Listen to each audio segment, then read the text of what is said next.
Hi, and welcome to Trinity's online sermon. We are trying to record our sermons while we better develop our online presence. In particular, I know there's a desire for a live stream, and we are going to start having a weekly live stream starting next week, so September 19th. So if you're tuning in to the sermon, I'm glad you're able to join us. If you are watching prior to your small group meeting so that you can join in the discussion, that is great. That's what this is for.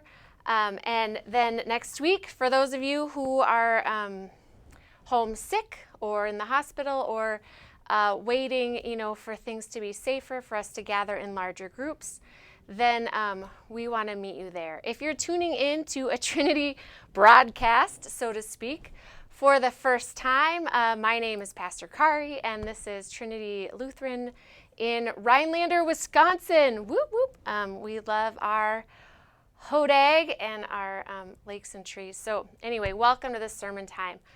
Our reading today will be from James, and I will read that in a second. And I am kind of going to touch on some other scripture.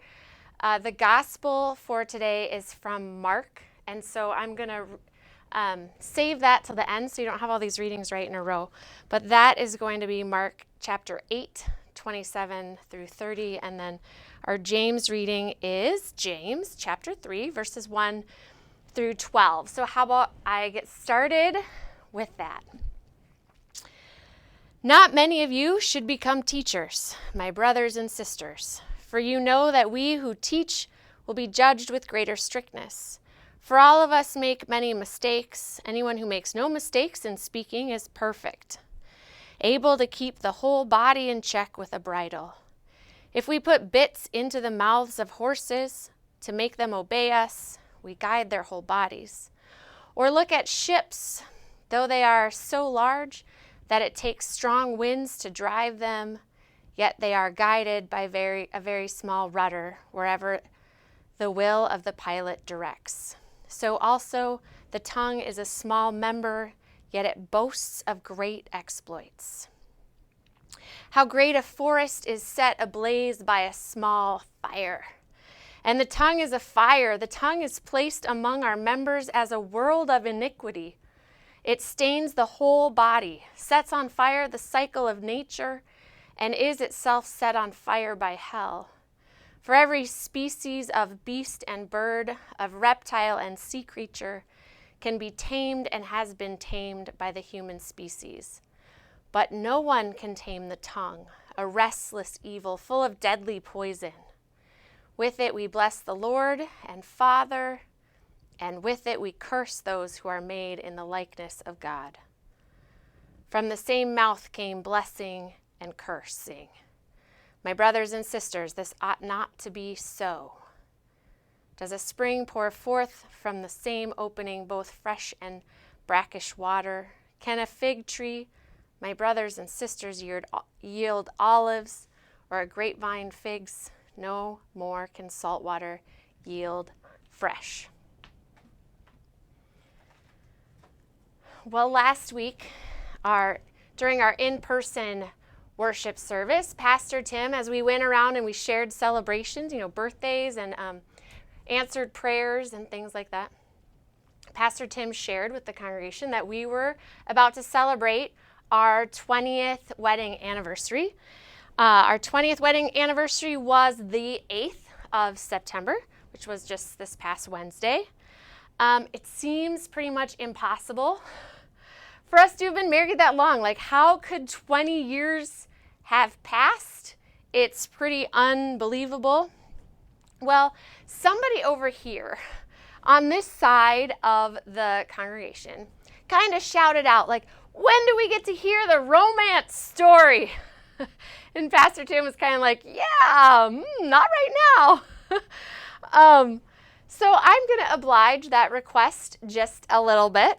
Pastor Tim and I met in seminary in Berkeley 22 years ago.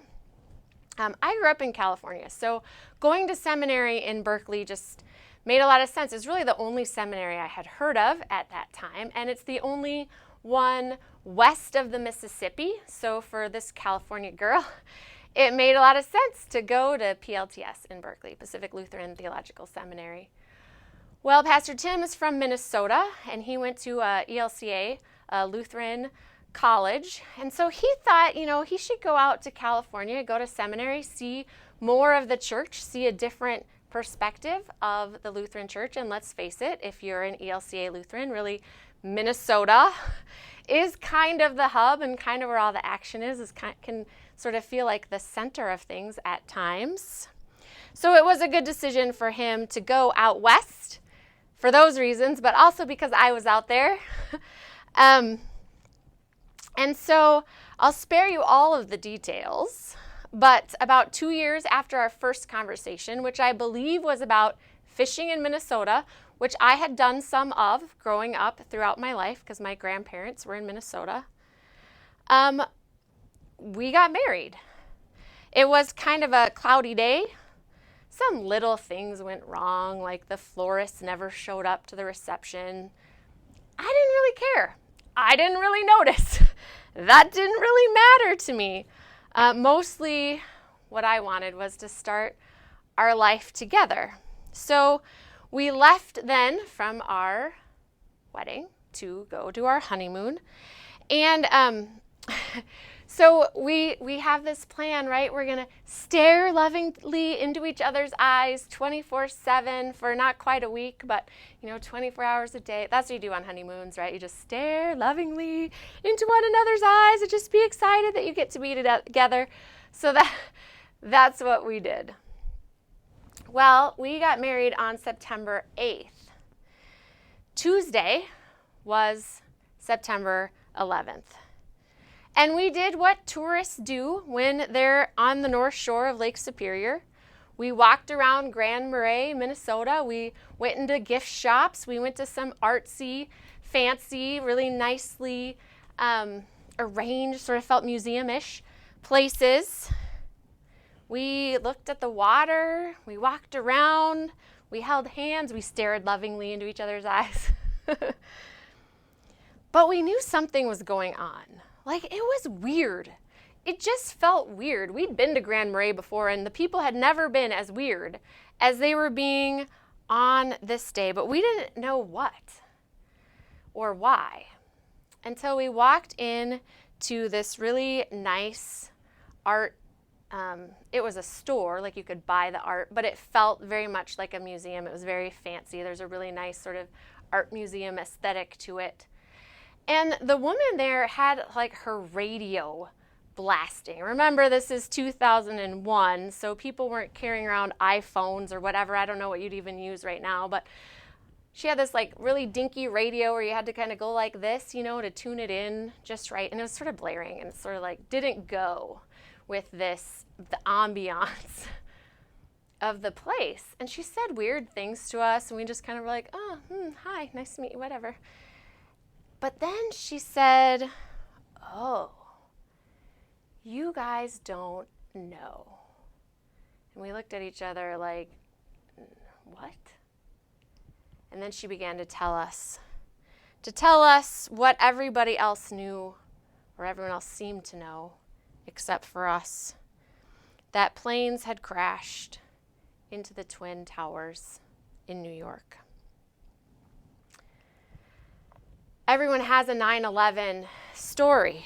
Those of us who are old enough, we remember where we were. We remember what we were doing. We may remember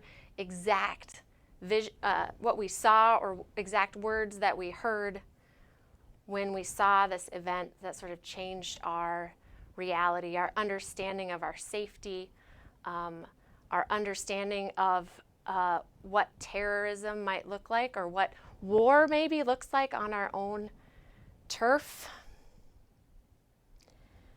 My children have learned about this event in school, and it's so strange to me when they talk about it like it's history, because to me it seems like just the other day. It feels very current. It's impossible to think that it has been 20 years. In my head and in my body, I feel this surge of communal suffering as I remember the images and stories of that day. Events like this force us to see that there is brokenness in our world. I was sitting in a hospital with a man who was dying. I think he actually died later that night. He was about the age that I am now, although this was many years ago. He had cancer, a lot of cancer. It was just everywhere. And he said to me, "Did I do this? Like, did I give myself cancer?" And then he said, "This must be what I deserve." His words, the look on his face, it stings for me to remember. Here we sit in a pandemic that seems to have no end. One of my youth kids, well, she's a grown woman now in her 30s, but when we knew each other, she was in high school. She's been married, I don't even know if it's been a full year. She and her husband have 3 kids between the two of them, and her husband died of COVID. It was just in the last 3 weeks. She keeps posting pictures of her grief, and so my heart aches on social media, and so my heart aches with her. I'd quote her for you about the pain that she's going through, but it's not child appropriate. It's not child-friendly language, and yet I think that she captures the grief and trauma of this pandemic pretty accurately. All this pain and suffering in this world, it's just more than we can bear. Some TV evangelists or even small-town pastors, or maybe your pastor, will tell you that if you do good things, you'll get good things. I hear that all the time. Reap what you sow. Some people might call it karma. If your faith is strong, you'll have a good life. Be a good person. So then, what did all those people who died on 9/11 do to deserve that kind of death? If that's how this works, right, reap what you sow, then what did they do, right? What was the tragedy that they created that caused this whole thing, right? Nothing. There is nothing that any of them could have done to somehow merit this type of death. And yet people will walk around and flippantly create this image of a God who keeps track of things or sort of divvies out what you deserve. The emergency responders who ran in to save people only to never come out, giving their life for strangers. This poison that is spread under the veil of Christianity is a hijacking of the gospel. It's a false teaching. When we start thinking that there are good people and bad people and that somehow everybody reaps what they sow, as if God gives out merit badges keeping track and score, like life is a football game and only some know the rules. That's not biblical. It's not a biblical understanding of our faith. A youth kid once asked me if Pastor Tim and I fight. He's like, "Oh, do you guys fight? You're both pastors, right? So do you guys fight?" And I said, "What do you mean, like argue? Do we argue?" He's like, "Yeah. Do you argue?" "Yeah. We argue." I said, "Of course we do." And he said, "But you're pastors." Let me be clear. We don't fight dirty. We don't call each other names. We don't punch each other or fight physically or anything like that. But we disagree a lot. How could we not? It takes him a while to realize that I'm right, but he comes around. Just kidding. We haven't stayed together or been married 20 years because we agree all the time. What fun would that be? But do you see how the question implies some kind of good Christian assumption? Maybe we're not that good of Christians. St. Paul writes in Romans 6, "The one thing I want to do is the very thing I do not do, and the very thing I do not want to do is what I do." Does it sound like he has it all figured out? And he wrote some of the Bible. In our James text today, James tells his community to stop using their words as a weapon. He says, you bless God and you curse others with the same mouth, setting off fire after fire. Your tongue is a world of iniquity. It stains the whole body. James, a moralist, it's funny that he doesn't lay down the law. Instead, he sort of throws in there, this ought not be so. Like, it should be different than that. It should be better than that. And yet there is this realization that this will always be true of you. It's not a scolding as much as an acknowledgement. Now, if any community ought to be an example to us about how to be a good Christian, it's James's congregation. They are first-generation Christians. We know from the book of Acts that James himself was the leader of the circumcision party. Their faith was so intense that their discipleship so earnest that grown-up Gentiles among them got circumcised for Jesus. These were not Christmas and Easter Christians. And yet they maybe weren't that good of Christians either. In the days before indoor plumbing and cold showers, St. Francis of Assisi rolled naked in the snow to stave off his dirty, lusty thoughts. Karl Barth, arguably the greatest Protestant theologian of the 20th century, or one of the greatest, let's say, he had a live-in mistress in addition to his wife. Martin Luther, of which we claim the name Lutheran, wrote horrible things about Jews, so horrible that Hitler used some of his writings to forward his mission in World War II. This ought not be so. If we are going to go searching for some good Christians, it seems we'd start with saints like these. I mean, Paul wrote part of the Bible. St. Francis of Assisi, one of my favorites. And yet, the best Christians aren't all that reliably good. A writer named Mary Carr wrote about her own conversion to Christianity, saying, after years of being Christian, I realized one day I only wanted to kill some of the people on the subway in the morning, whereas before I was a Christian, I wanted to kill every single one of them. What I'm getting at is this concept of being simultaneously saint and sinner. We're saint and sinner at the same time, all the time. Never one, never the other, always both. I'd say it in Latin for you, but to be honest, I'd probably mispronounce it. After all, I'm not that good at Latin, but here it is in Latin for those of you who like that. Notice being saint and sinner at the same time all the time doesn't make you or me a bad Christian. It makes you a Christian. The Bible doesn't tell us story after story about good people getting better. The Bible tells us story after story about bad people who continuously need God's presence. Christianity isn't about living your best life if it means lots of money and no pain. Instead, it's about broken people being saved. It's about hopeless people finding hope. It's about people like you and people like me holding on for dear life, literally for life, to the promise that God in Jesus Christ has met us in our failures and that God has forgiven us. God has met you in your failure to love your neighbor as yourself. God has met you in your failure to give generously to the poor.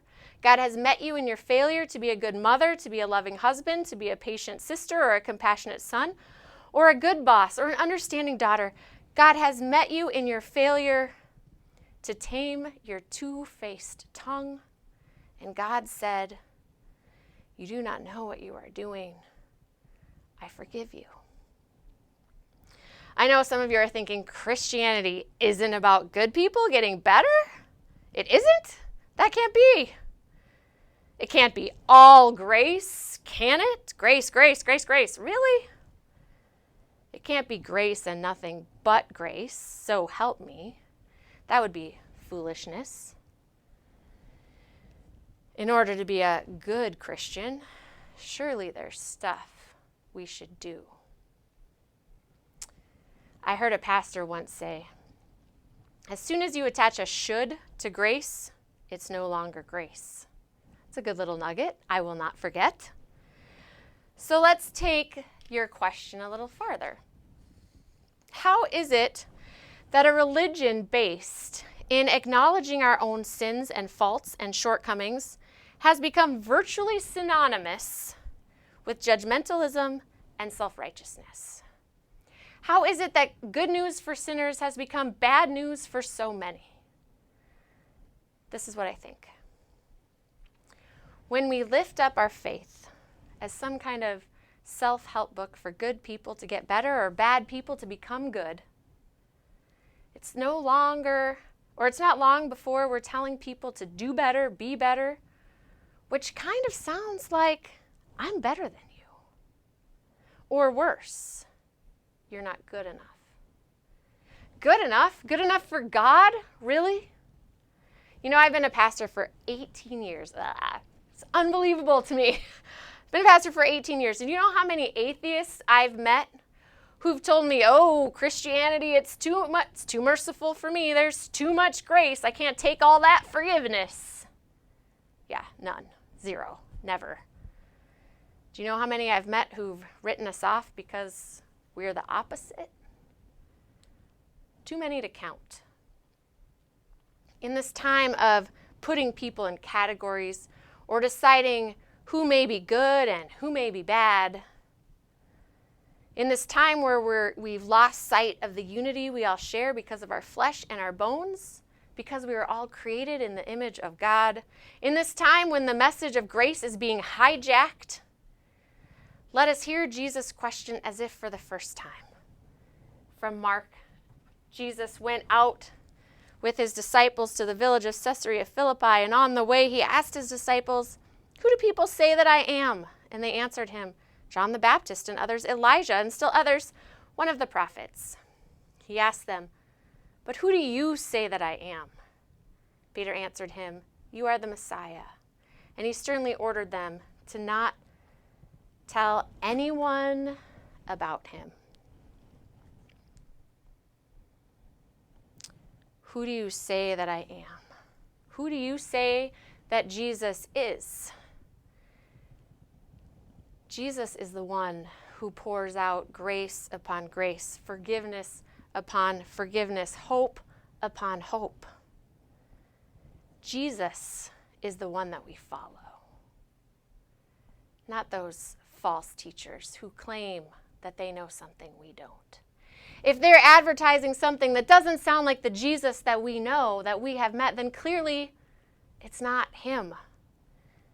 Jesus is the one that we follow. And the first step in following Christ, which may take us a lifetime to learn, is knowing that Christ has to carry us most of the way.